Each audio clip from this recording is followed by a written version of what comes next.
अजमल साहब, बेकल साहब, राज इलाहाबादी, ये सब शायर थे। और ऐसे शायर नहीं थे कि खुद पढ़े भाग लें। अजमल साहब, बेकल साहब को बुढ़ापे तक मैंने देखा है। राज साहब को बेचारे ईशा के बाद जलसा शुरू होता था, आकर बैठ जाते थे। जलसा जब तक खत्म नहीं होता तब तक बैठे रहते थे। बेशक बेशक। जिस वक्त 100 की नोट चली थी, हमारा बचपना था, 100 की नोट बड़ी अहमियत की हामिल थी। उस वक्त हमारे असातिज़ा की तनख्वाह 100 रुपया नहीं थी, बाद असातिज़ा की उस वक्त। जी जी। और 100 की नोट की बड़ी वैल्यूएशन थी।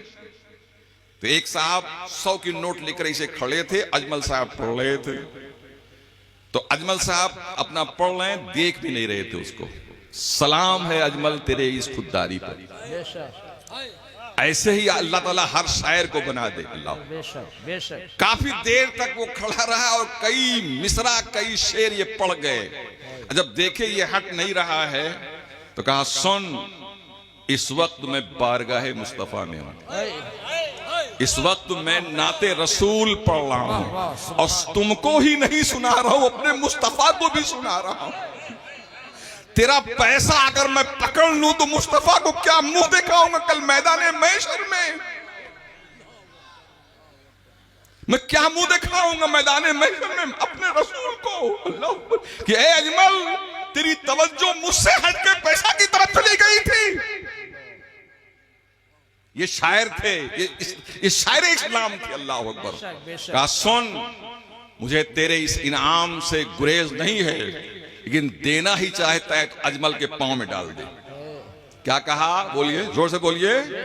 अजमल के बोलो पांव में डाल दे। और कसम खुदा की अजमल साहब ने एक पैगाम दिया, ऐ लोगों जो पैसे की पूजा करते हो, जी, जो लोग पैसे की पूजा करते हो, आओ देखो नबी के नायबीन उसको अपने कदमों में रखते हैं। वाह वाह, जिंदाबाद जिंदाबाद, सुभान अल्लाह सुभान अल्लाह। अजमल साहब ने एक पैगाम भी दिया इसमें। वाह वाह। लोगों, तुम जिसकी पूजा करते हो वहां गुलामे मुस्तफा के पांव में वो चीज होती है। अल्लाह